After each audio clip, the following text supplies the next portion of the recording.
At this time, let the record reflect all 15 jurors have returned to the courtroom. Counsel waived the call. Yes. Everyone may be seated. Thank you. Sir, you're still under oath, okay?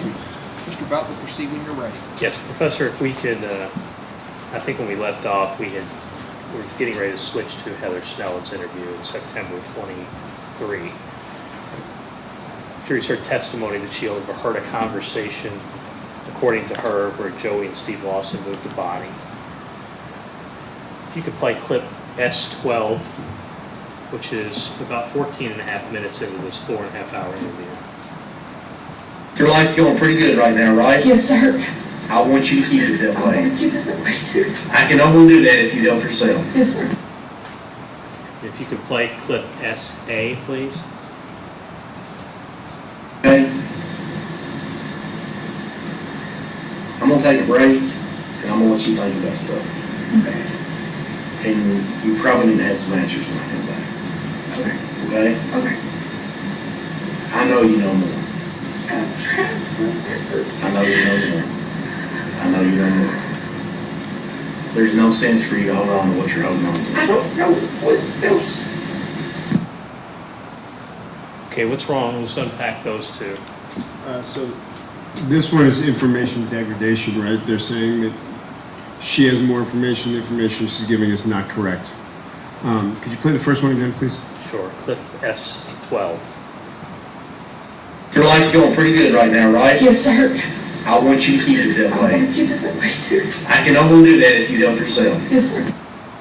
So it's in her self-interest to give him the information that she wants to know, and there's an implied threat there. You could play clip S1. The best friend you have right now. I am the best friend you have right now. What's wrong with that? He's misrepresenting his role as a friend rather than a police officer. You could play clip SB.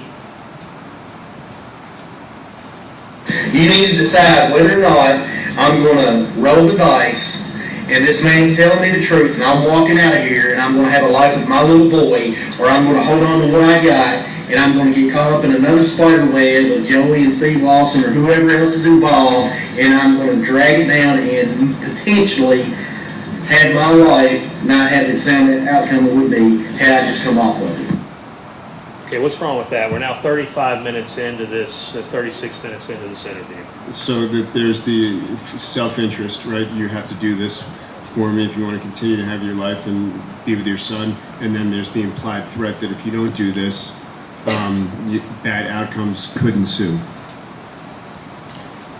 Play clip S3. The most high-profile case in Kentucky's history that's garnered national media attention. What's wrong with bringing that up in an interview? It's again emphasizing seriousness. Once again, if the crimes are more serious, the punishments are more severe. Now we're going to, if we can, say to go 59 minutes into the interview. If you could play clip SC. I know you know more. I'm going to get up. I'm going to take a break. And I'm going to give you about 5 minutes of self-reflection of where Heather wants to be in her life. If she wants to be lagging back with Steve and Joey Lawson in drug addiction, or if she wants to be Heather who works for a phone company, who's raising her little boy, who's cute as a button. And can you explain that? So the first one's information degradation. The information that she's given, she's told is not correct. Secondly, there's an implied threat there. If she doesn't come across and think about this information, she's going to be back with the Lawsons in drug addiction. And then there's the implied threat that if she doesn't give the information, she's not going to be able to be with her child. After that, did she provide information that she didn't have any information multiple times throughout this interview? Did she say she didn't have information multiple times during the interview? Correct. Yes. Was that accepted? No, decidedly not. Clip SD. Okay? Are you satisfied with the information that you gave me? And are you ready to end this interview and us get up and walk out of here and leave it like this? I want to say yes, but I want to say no because I'm. Okay, let me ask you something. Why do you want to say that? Because if you told me nothing but the truth and there's nothing more.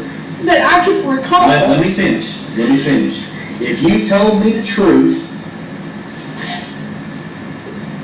first of all, let me tell you something. Do you know that we use that, like I'm probably telling on the police world right now, that phrase that you just said is how we determine who lies. What's wrong with that? There's several things. So first of all, if this is a non-custodial interview, when the read says that you shouldn't block the entrance for them to get out. Non-custodial means they're free to leave at any time. If this is a non-custodial interrogation or interview, you're not supposed to leave.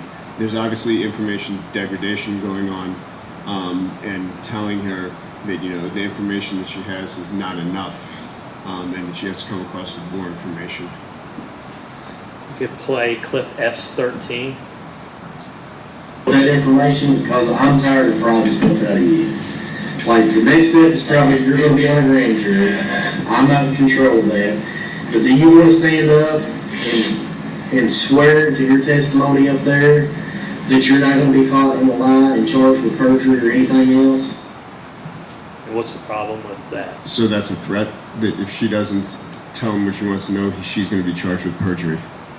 Now we're about an hour and a half into this interview. You could play clip S4. Let's keep our focus on the grand scheme of things. Whenever you decide to come off of whatever you take, whenever you make that decision, then I know we're going to be done, and guess where you're going to be? Where are you going to be at? With my son. That'd be awesome, wouldn't it? Do you know where I want to be at? Thank you, party with your kids. And what's the problem with that? Two things. One is, it's information that she hasn't told them the truth yet that they want. And the second one is her telling what he wants to hear. I believe this is Miller, if I'm not incorrect, is contingent upon her access to her son, which is one of the things the Reed technique says you also shouldn't do. Shortly after this, is this the first time that she makes any reference to saying she overheard Joey Lawson and Steve Lawson talking about moving the body? Correct. Did that end the interview, that statement? No. If you could play clip, at some point, it switches to they murdered Crystal Lawson.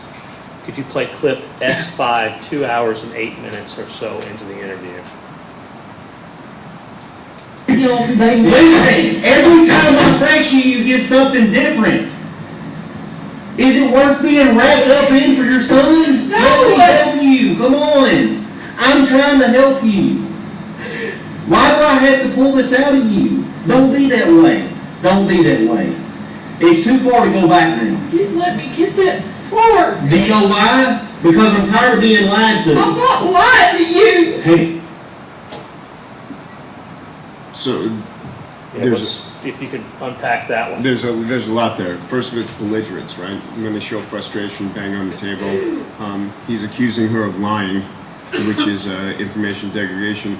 And he also says, it's in your self-interest. If you want to be back with your son, you'll stop lying. At some point, does Detective Luckett, who we saw so much of in the Girdley interviews, become part of this interview? He does. If you could play clip SE, which is 2 hours and 25 minutes or so into the interview. We don't care how involved you think you are, okay? That does not matter to us, okay? That's what I want to reassure you. before you say further, okay? I mean, we got it, okay? So before you say further, okay? We all make mistakes in life, correct?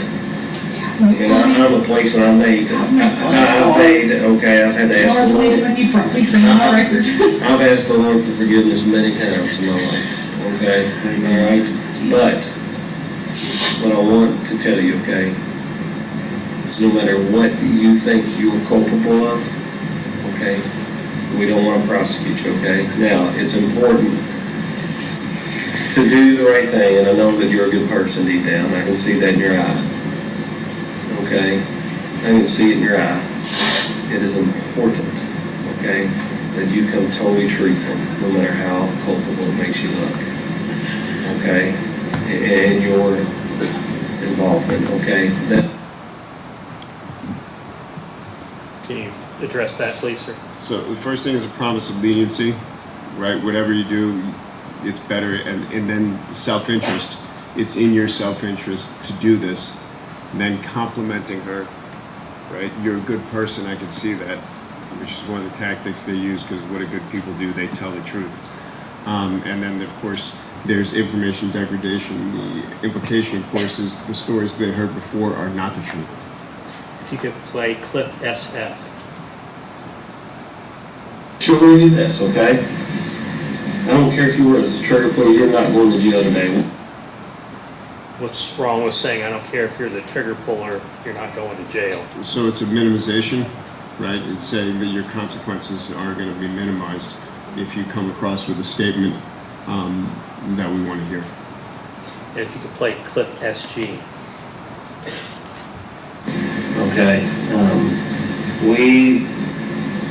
you have a sign, I do not want to see anybody get hurt, I do not want to see you go to jail, okay? And that? That's an implied threat of inevitable consequences, jail time. At some point she's offered immunity, correct? Correct. Which means I won't prosecute you if you cooperate, correct? Correct. All right. Now, if you would play clip S6. You're a good mama. I can tell. So remember him when we're talking about all this. What's wrong with telling her to remember her son when we're talking about this? It's a social psychological manipulation. First, there's the compliment, you're a good mother, right? Then there's the manipulation saying that remember your son. In some ways, your son will think more of you if you come across with whatever information they're looking for. And if you would play clip SI, please. All right? That little boy right there that you was just talking to, okay? That's your life, all right? No matter how hard it is to say and to bring yourself to, okay? For him, okay? For him, okay? He depends on you to hug him every night, okay? He depends on you to be there, okay? Did you hear the way that he was? Did you hear the way that he was talking to you on the phone? Okay? If you hear the way that he's talking to you on the phone, bring it home. Okay? Bring yourself home to him every night. Alright? Let it be done. Okay? We've got you, Heather. I understand. Okay? You're still holding back, and I can tell. Okay? Alright? This is clear. And this is all going to come out. Please. Please. Like I beg you. Okay? Don't hold back. Beg you. Bring it all the way home, Heather. Please. He depends on you. Alright? Anything that you say, like Mr. Young said, goes in that box. Okay? Don't hold back now. And you are, and I can tell it. Okay? I'm going to be brutally honest with you. It's what I've done for 25 years. Bring it home. Please. We'll take care of Steve and Joe. All right? Don't put yourself in that boat. Like, I can hear your little boy. He loves you. And I'm begging you, from me to you right now, begging you, don't do that to him. Enough little boys are without their mama. Can you explain that one for us? So there are several things there. One is the allusions to the child can be seen as a social psychological manipulation. Do it for him. He needs you, all this stuff. At the end, when she says go home for him, can be seen as an implied threat that if she doesn't do it, she's not going to get the promises of leniency that he talked about in there. And the last thing that was in there that I recall is leveraging his experience to say, I've worked this for 25 years, so I know all of these things. I'm the expert in here, so she should take his advice. Well, this next one, she did not testify to at trial. But did they get her to make another incriminating statement at this point? Yes. And if you could play clip 17A. They killed her shoulders.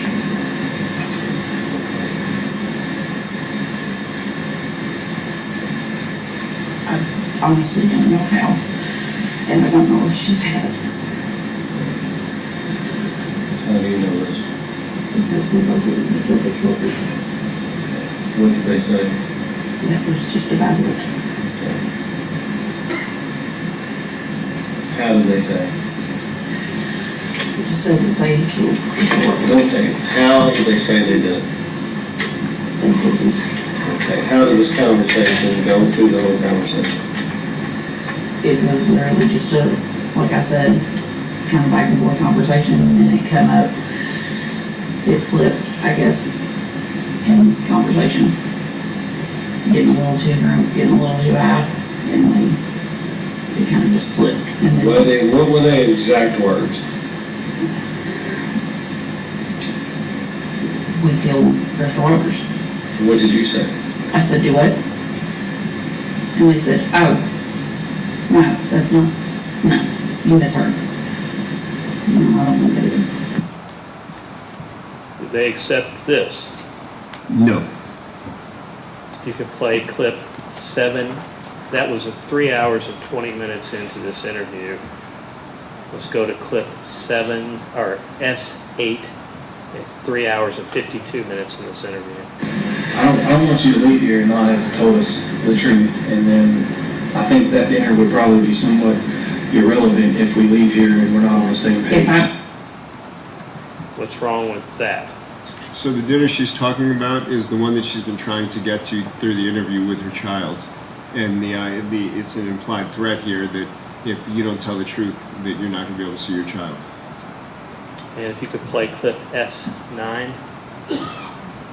Okay, that's why we're still here. You still know more. You still know more. We're still sitting here, and you're still away from your son.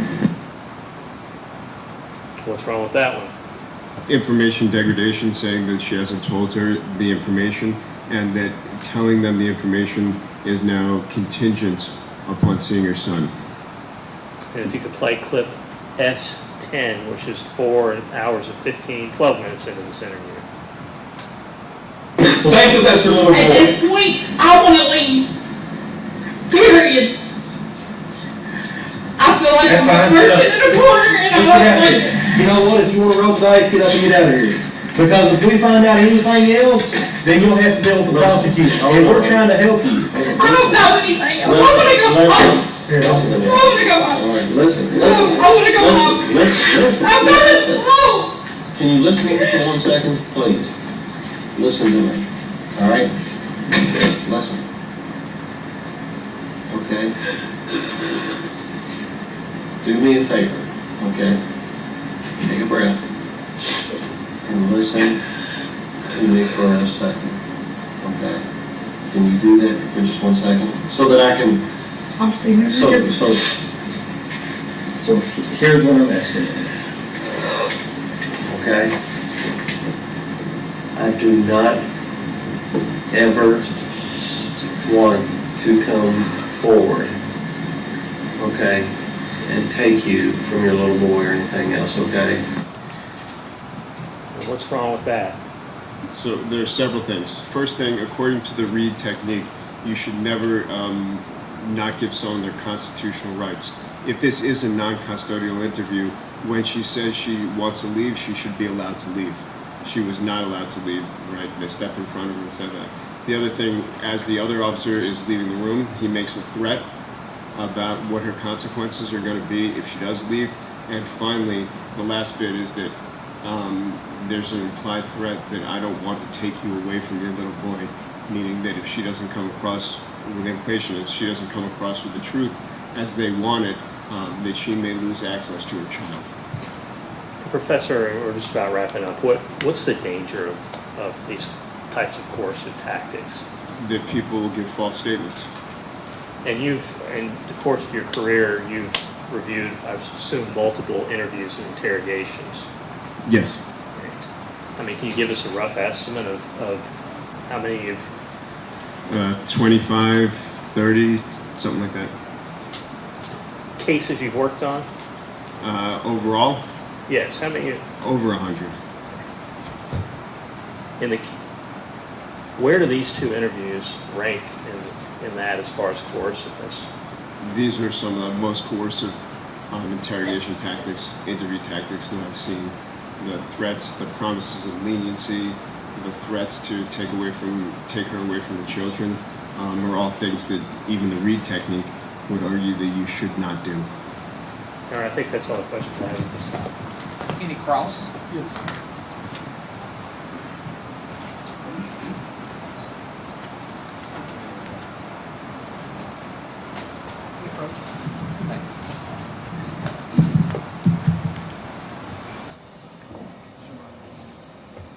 Yeah.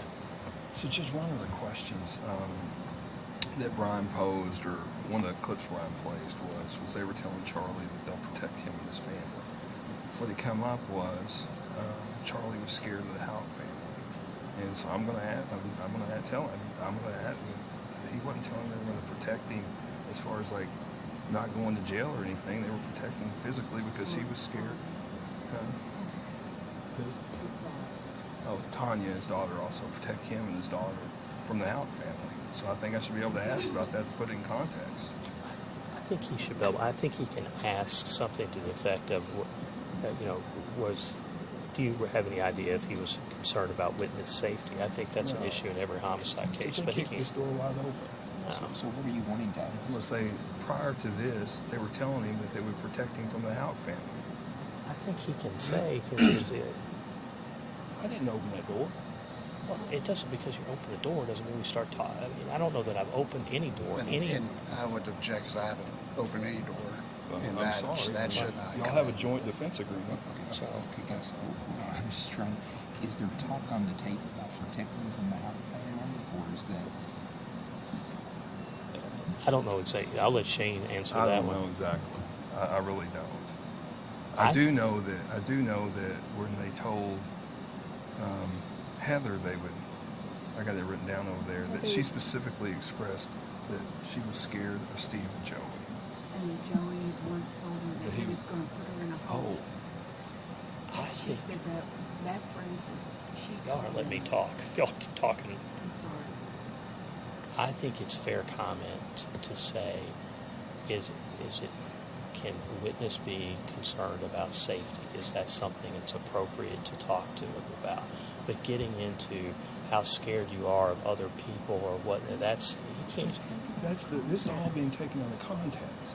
She has specific people that she's concerned with. That's not, the point of it is what he's saying is, this is, in my opinion, y'all gonna let me talk? Go ahead.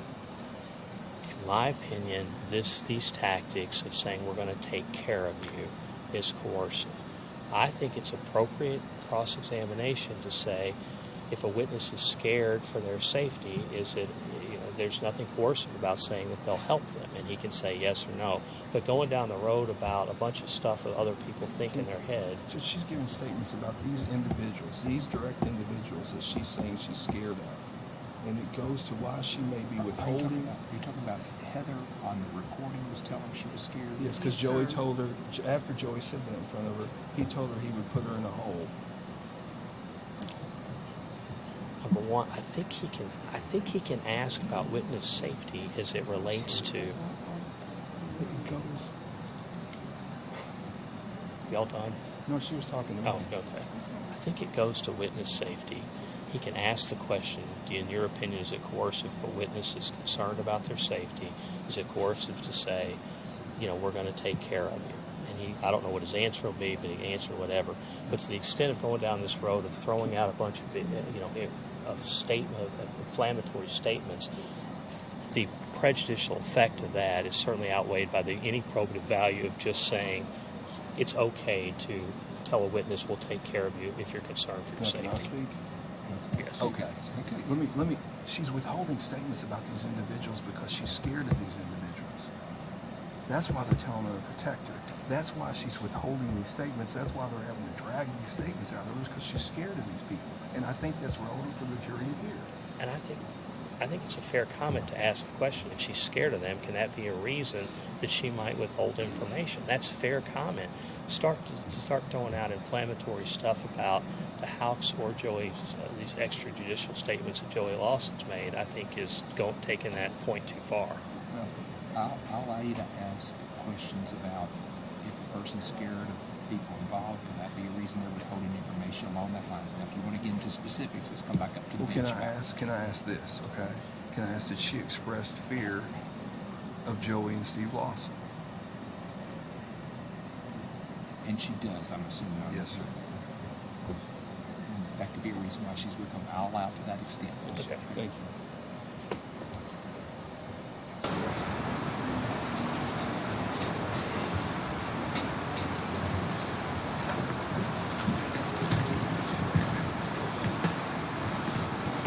Good morning, Dr. Good morning. We met this morning. We did. Yes, sir. I gotta get my glasses because I can't see. I understand that. I'm getting out of age too.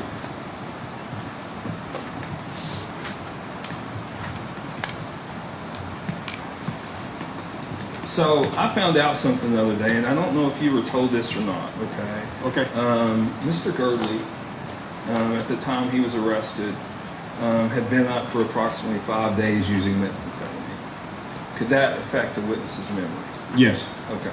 And could that also be a reason why he was confusing facts? I'm not an expert on that, but usually they recommend not interviewing people when they're not 100%, if you will.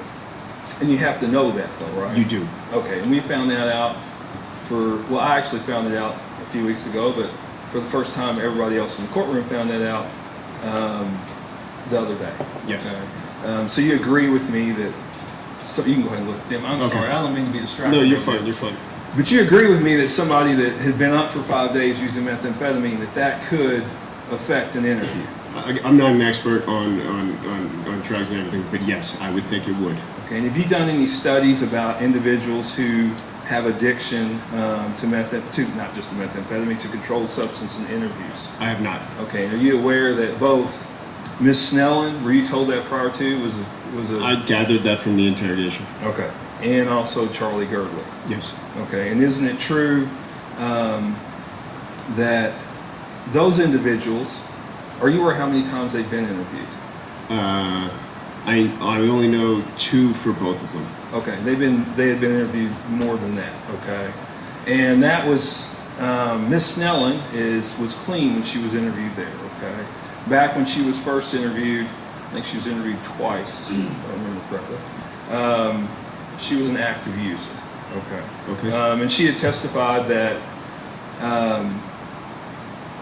one of her suppliers was Joseph Lawson. Okay. Okay. And you also heard testimony that you listened to the entire interview. The interview was 4 hours. Yes. We listened to about approximately 2 minutes of clips that were selected out of there by the defense counsel. Is that correct? It seemed like longer than 2 minutes, but we listened to some clips that was not the whole interview. Okay. Yes. Well, Miss Snellen, I don't think. Snellen. Okay. Yeah. Okay. Yeah. Mr. Girdley, there was probably 5 minutes of clips. Again, I'm just guessing. Yeah, me too. I don't know, but it's fair to say that those aren't all the clips. And this is just a subset of the clips. Okay, because the interview, I think the combined interviews of Mr. Gurley was probably somewhere around 6 or 7 hours. Is Correct. that fair to say? Correct. Okay, and we listened to probably 5 to 6 minutes of clips. Okay. All right. So you've published a lot, right? I have. And I think Brian went through a lot of it. It was from memory for complex events. Yes. Phenomenology of memory, is that correct? Yes. Eyewitness memory? Yes. False memories? Yes. Applied cognitive psychology? Yes. Psychology in the law? Yes. Collaborative recall? Yes. And mnemonic devices? Is Yes. that correct? Okay. You don't list false confessions as an area of interest in research, do you? I'm not sure if I do. Okay. Well, it wasn't in your resume. Okay. All right. And you don't list coerced confessions as one of your areas of research either? No, I don't. Okay. One area you have published extensively about is the unreliability of informant testimony. Okay, and I've done a lot of dope cases. All right, so these are usually people looking to get out of jail, right? 90% of the times, or not go to jail. Correct. Correct. Or some other benefit that they want in jail. And it's a you scratch my back, I scratch your back kind of relationship. Is Yes. that correct? All right. And many of these witnesses are willing to lie to get the benefits. Yes. Is that correct? Now, I agree with that. Now, Heather Snelling was not given any benefits for testifying here in court, was she? None that I know of. Okay. And after her, what the jury didn't hear was that she had interviewed previously, correct? And come in and told the story. I don't remember what it was, but it was really not that significant. Would you agree? I didn't listen to her first interview. Oh, you didn't? I only listened to the Kentucky State Police interviews. Well, okay, her second interview then. Yes. Let's put it that way. The first of the Kentucky State Police interviews. Okay, there's really nothing of great significance. I only watched the one that we saw. Oh, you didn't even watch the first one? No, that's the only one I've seen. All right. And did you know that after the first interview, they told her, if you think of anything else, just give us a call and you can come back in. I was aware of that. Okay, and she called them, didn't she? I believe so. Yes, and she advised them that she had more information to give. Is that correct? I think so, yes. Okay. And the one thing is that Joseph Lawson had contacted her for an alibi. Is that correct? That's what from the interview, that's what I gathered, Okay. yes. And she provided that information. Is that correct? Correct. Okay. And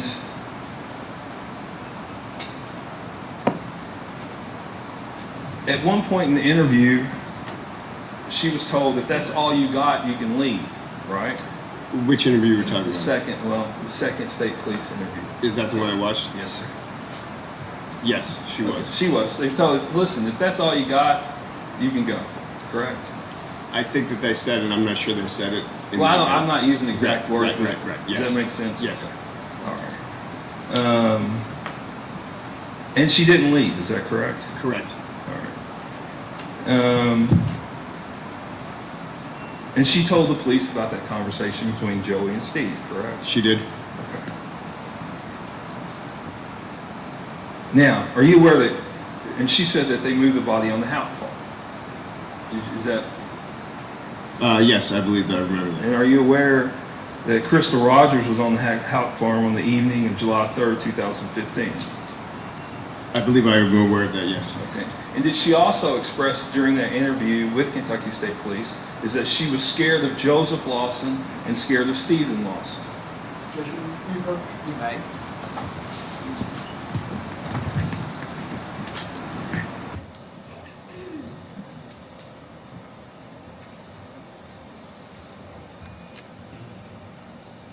So we object to the question. I think Mr. Butler had been okay with certain questions and things like that, but obviously we object because we didn't open any sort of door to this. And obviously threats of a witness and portraying him in some sort of violent manner was never evidence that we put into play here. And it's actually part of the reason why we asked for a severance from this case, is so that we could maintain control of what doors are opened. And obviously we didn't have any control over that. So we would ask, I think at least an admonition, at this point, to not use that evidence against Joey Lawson. It is my understanding the defense counsel is operating under a joint defense agreement. One for one, one for all. I mean, leave it this way. if you are joined as two defendants, whether or not there is interests that are aligned when it comes to defenses, that's still a product of being joined, right? So still there's lack of control over what door was opened, and so that's the prejudice that was caused by the joinder of the two defendants, is that we don't have control over doors being opened, and that door was obviously not opened by Joey Lawson. Okay, and that is evidence of threats and violence about supposedly coming from Joey Lawson. She just said she was scared of him. I didn't say they threatened her. If you would just rephrase your question, if she is scared of, could that affect her willingness to tell information? See what I'm saying? If she's afraid. Okay, that's good.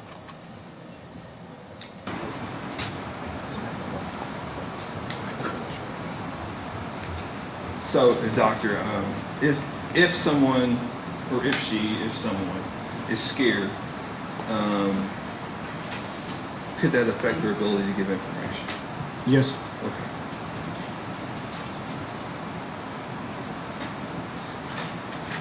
Now,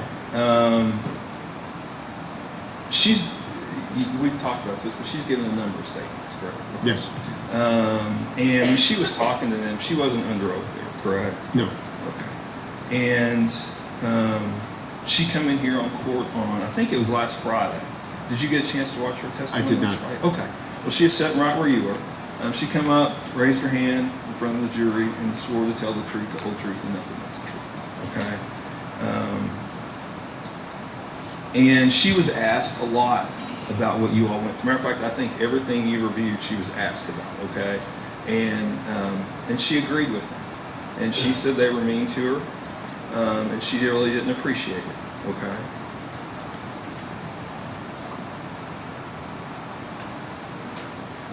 And she also testified about the alibi, that Joseph had asked her to give her an alibi. And she also testified that she heard a conversation between...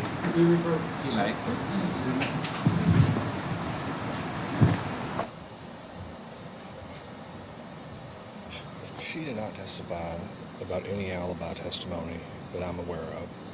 I was surprised it didn't come in, but it never came in. So, so I would ask for an additional. Joey asked her where he was that day. No, It's different than saying. it was never called an alibi. I'll rephrase it. I'll rephrase it.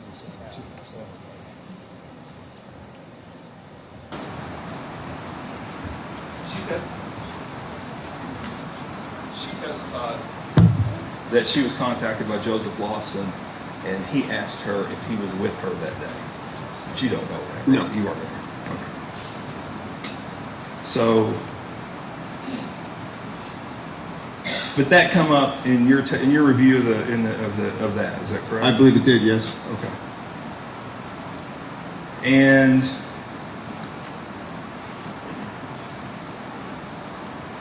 your testimony today is that Heather's statements to the police were the result of police coercion. Is that correct? Yes. Okay. And in particular, you listed a number of tactics that were used, like you listed accusation, deception, threats, promises of leniency. I don't know all the rest of them, but there's a bunch of them. Yeah. Now, when you didn't watch it, but I'm going to represent to you, okay, and somebody can speak up if they disagree with me. I was in court, I was standing right here, and she was right there, okay? Yes. And there was no state police or anything in here, correct? And I didn't threaten her. I didn't promise her anything. All I asked her to do, and I said, I don't care what the truth is. Whatever it is fine with me. And I said, just simply tell the ladies and gentlemen of the jury, whatever it is, the truth. And she repeated that statement, that the Houcks, or that the Steve and Joseph Lawson moved a body on the Houck farm. Now, is there anything coercive about that? No. Not the in-court statements, no. No, okay. Now, you've testified about that she was coerced by the police. Okay? Right. And you would agree with me that anytime police officers question a suspect, it's stressful. Yes. All right. And many people just get stressed out if there's a police car behind them with lights on and they don't even know they're getting pulled over, right? Agreed. And the stress level goes up if they are pulled over. Yes. And I get stressed out and have trouble, and you ever can't find the insurance card. And you just get nervous, and you haven't even done anything wrong. Right. Maybe speeding, but you're not going to jail or speeding. As a memory expert, I tell you, just put it in the same place so you know where it is always. Yes. Like your Well, keys now it's in on the my morning. phone. I don't even have to worry about it. There you go. And the police hadn't even asked them a single question normally before they're sweating. Right. Right? I agree. So police interviews can be stressful. And an interview is not accusatory, is that correct? It should not be accusatory. Yes. And sometimes when the police have been provided information that someone may have been involved in a case, okay? Such as the police were provided information that Heather Snellen was with Steve Lawson at a bar. I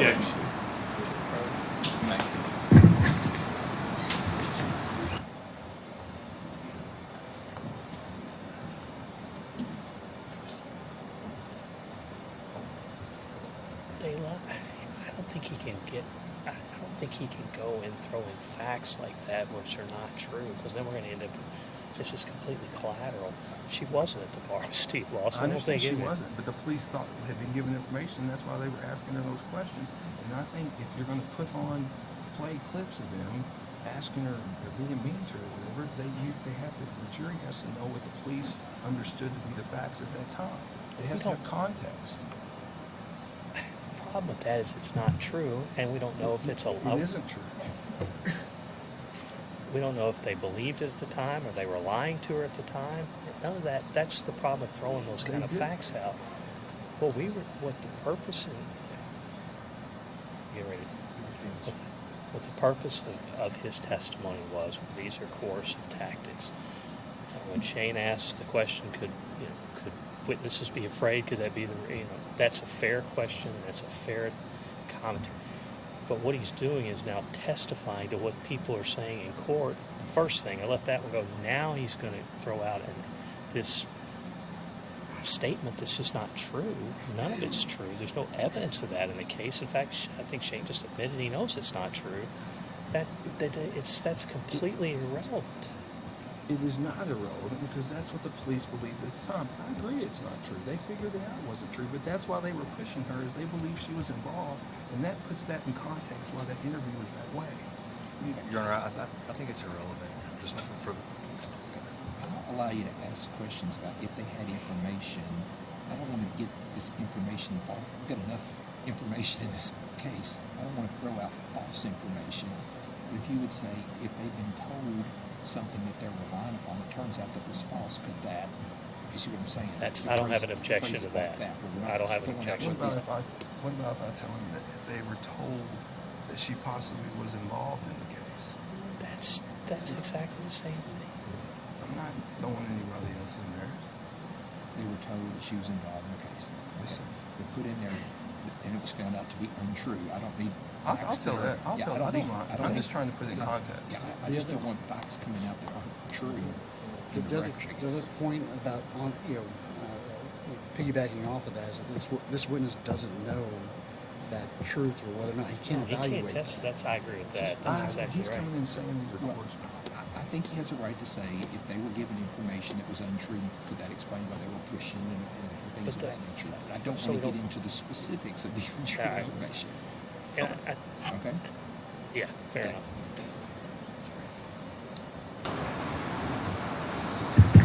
So, Doctor, is it fair to say that you did not know what the detectives knew at that time? Yes, that's fair. And if they were given information that they were relying on that was untrue, and that they believed to be true at the time they were questioning Ms. Snellen on it, that could change the tone of the interview, correct? I imagine, yes. Okay, it could turn more into an interrogation. Is that correct? If they thought that Ms. Snellen was lying to them? Yes, sir. Yes. Yes, sir. And in fact, she had called them and told them she had more information. Is that correct? She did. And then when she was offered a chance to leave, if that was it, she didn't leave.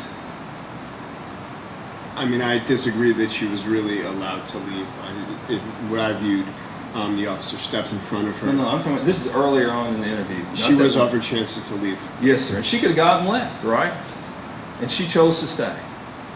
I feel like she felt it was it didn't seem like she really felt like she had the opportunity to leave. Well, were you in her head? That was not. Okay, and she was told she could leave, is that correct? She was told that, yes. Okay.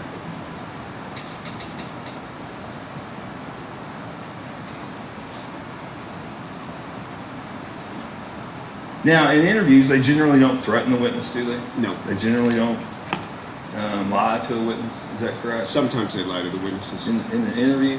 In an interview? Oh, no, in interrogation, you're right. Correct, no. Yes. And they don't share evidence, do they, in the interview? They usually don't, no. Yeah. They actually want to hear, really, the witness has the floor, and they just want to hear what the witness has to say. In an interrogation, that changes, correct? That does. The police take this lead on that, right? Correct. Okay.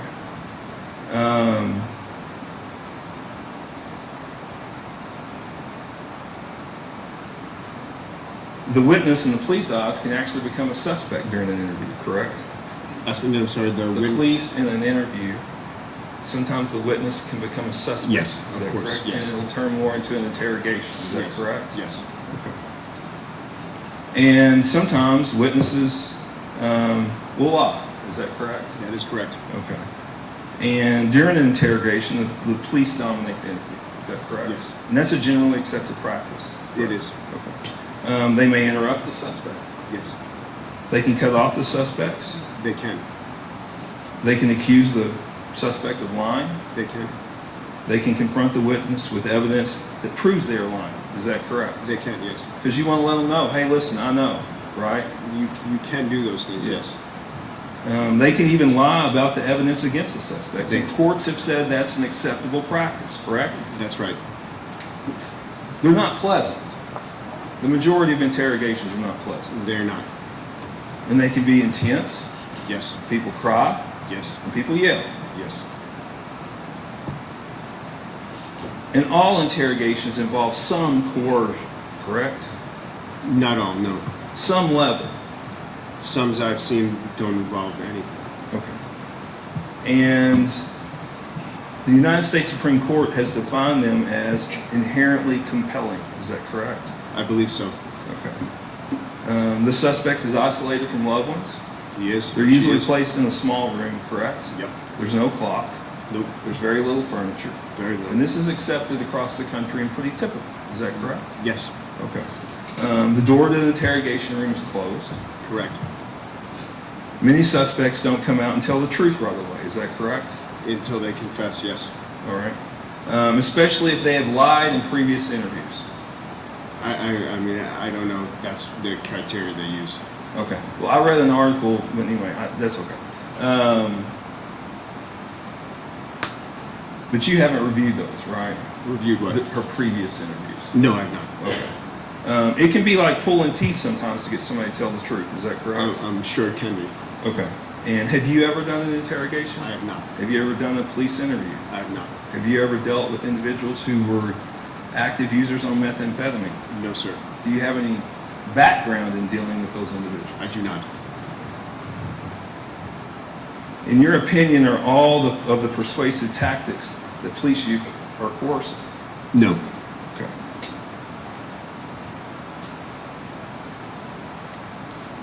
Many of the tactics that you deem coercive result in statements that are allowed into court. Is that correct? They do, yes. Right. So your definition of coercion doesn't always square with what the law allows. Is that correct? Sometimes it's legal. Some of the stuff they do, like you just said, lying, all that stuff is legal. Okay.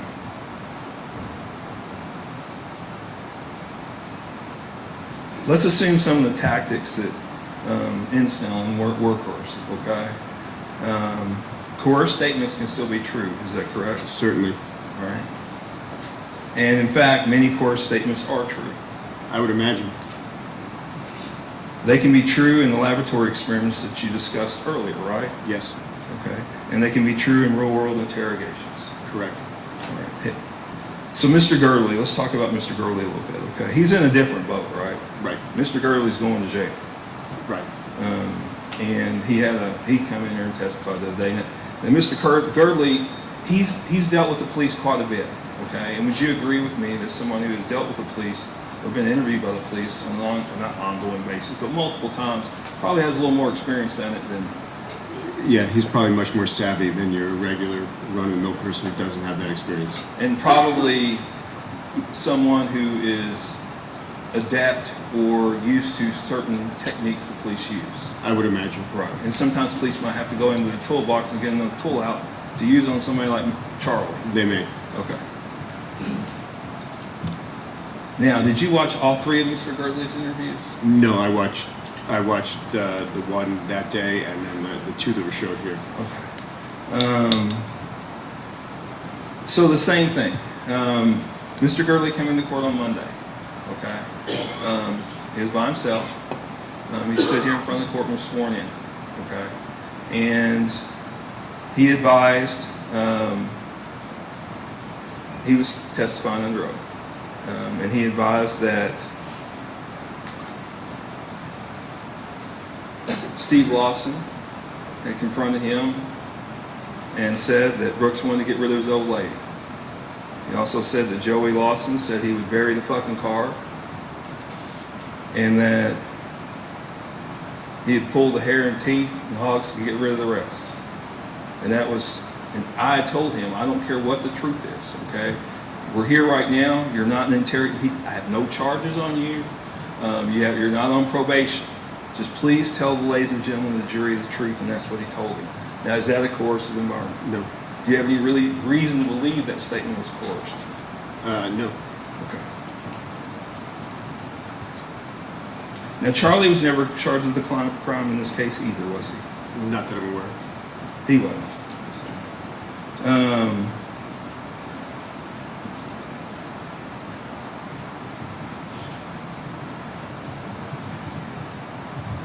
Tell me about when people are interviewed over and over and over and nothing, and are they scared to change their story the next time they come in if they've withheld information? I don't know if they're scared. Well, I'm not scared. Are they more hesitant? I couldn't say how individual people think about things, but what happens over repeated interviews is that people get the impression, at least in laboratory studies, that their information they're giving is not correct and they need to come up with different information. Otherwise, why would they be continuing the interview? Okay. What about people who have been threatened to be arrested and they never get arrested? What's the question? They give an interview or an interrogation and they're threatened to be arrested, but they're never arrested. And they're interviewed again. And they are threatened to be arrested or told that they would be charged and they're never charged. Would that get them to change their story more? No, what I'm asking is, it's kind of like positive reinforcement. Okay. You know, like the whole Pavlov or whatever. Right. If you keep saying the same old thing and they say something will happen to you but it never happens to you, you're more apt to say the same thing next time. If they're being reinforced for it, yes. Yes. And I think you said you got $10,000 too? I did. Okay. Did you, one of the most important areas I think is, did you have a chance to review Brooks' Houck statement? I did not know. Okay. Did you have a chance to review Rebecca Greer's statement? No, I did not. Stacy Cramner's? No. Barbara Coulter's? No. Mary Beth Mattingly? No. Richie Riggs? No. Rebecca Greer? No. I'm sorry, I asked you that one already. Ashley Nally? No. Kylie Fenwick? No. Amber Bowman? No. Danny Singleton? No. And your testimony is that affectionately touching people, you shouldn't do that, right? I don't think you should, no. Okay. Right. It's not hurting anybody. No. You agree? I mean, they're not physically beating it out of them or something. They're just touching them. Is that fair to say? Right. Okay.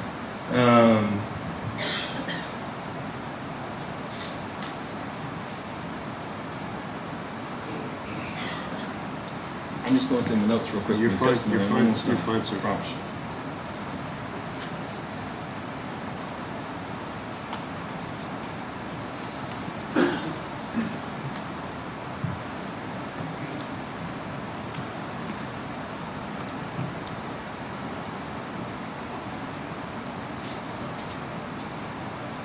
Now, do people normally just come in and confess right away in a murder case? I've seen it, but it's pretty unusual. It is pretty unusual. And at one point, Luckett says to Charlie, he goes, "We will protect you." And do you know what he's referring to? I assume that he was referring to from the Lawsons and Mr. Houck. Okay.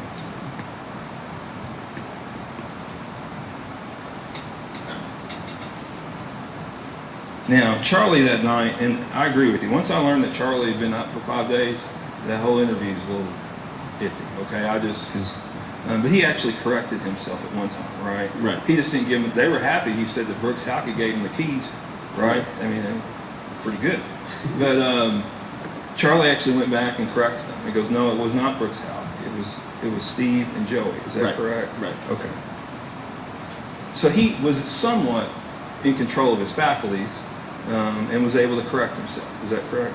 He corrected himself. And what I mean by that is he had fed them information that obviously they were satisfied with because they didn't go back to it, correct? Correct. And then, but he had the faculties about him to correct it and say it was Steve and Joseph Lawson that had the keys, correct? Yes.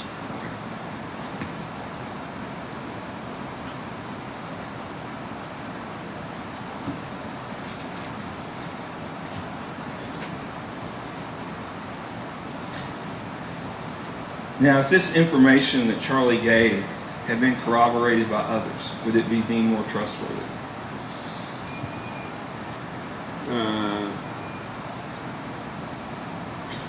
As long as there was no, so the problem with is not whether the information is correct, it's how Charlie comes by it.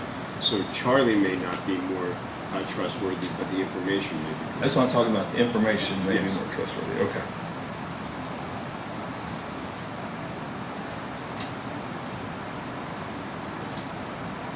And I think, and maybe I'm wrong, did you say that interrogation shouldn't last more than 2 to 4 hours? Is that what you said? 2 to 4 hours is Okay. what the read technique says.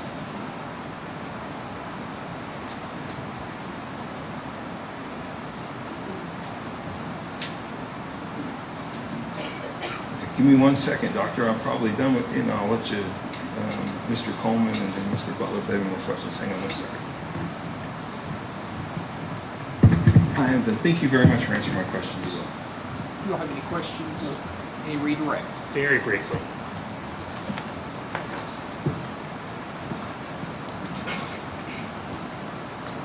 Just want to go back just to a couple points that Certainly. Mr. Young made. He was asking questions about these techniques. The read, is it for witness interviews or interrogations? It's for both, so they say that you should use the same interrogation technique for non-cooperative witnesses. So the types of things that we talked about, and I'm not going to go back through everything, but the types of things we talked about, promises of leniency, threats of consequences, so on and so forth, are those the things that have led in the literature to false statements? Yes. Now, to be clear, none of the stuff that we're talking about that we saw on the tape that the police did was illegal. No. I mean, it's not illegal. It is not. They are allowed to lie to people, correct? They are. They're allowed to yell, right? Right. They're allowed to be rude, right? Yes. And they're allowed to simply act ugly, right? Yes. And explain why those things are problematic to get the truth, not whether they're legal or illegal. So the reason they're problematic to get the truth is because if you look at the social influence and the social persuasion literature, those things lead people to give statements that are in line with what they're being asked to do rather than statements that are factually accurate. And can it, if you hypothetically give a false statement or a coerced statement,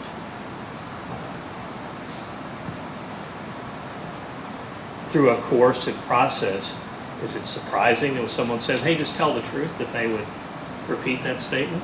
So we talked about post-event information.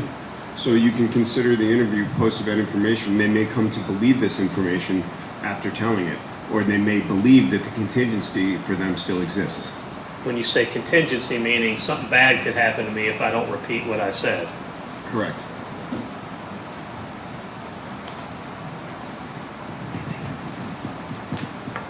Anything else? Just one more. So, based on that, what's that called? Post what? Event information. Okay, well, they obviously didn't believe the information. It didn't get in their memory when they were telling the statements before, which you hadn't watched, right? Right. They were different from these. They obviously didn't believe that when they went in there and told that, correct? I don't know. Okay. Because I don't know the And statement. you're really just guessing, right? You don't know. So yeah. I don't make. If I don't know what the truth is, I make no assertions about the reliability. I just That's know up to them, right? Right. Yes, sir. Thank you. Anything else? Any questions from any jurors? Question? See counsel at the bench.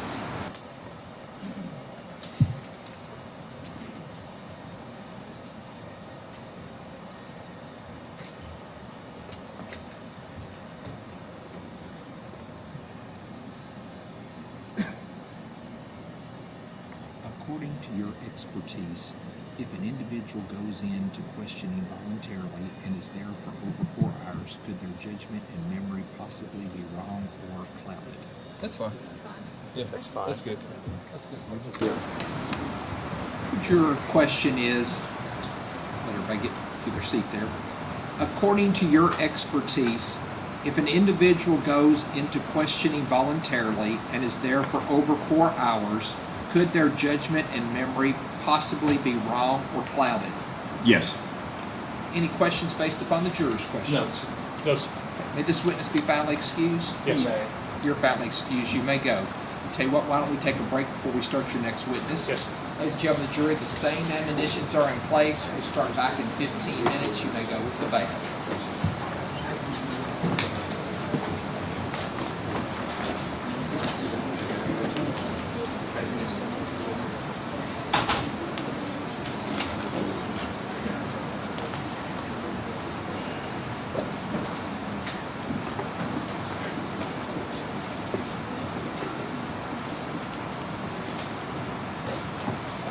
Court's in recess until 11:20.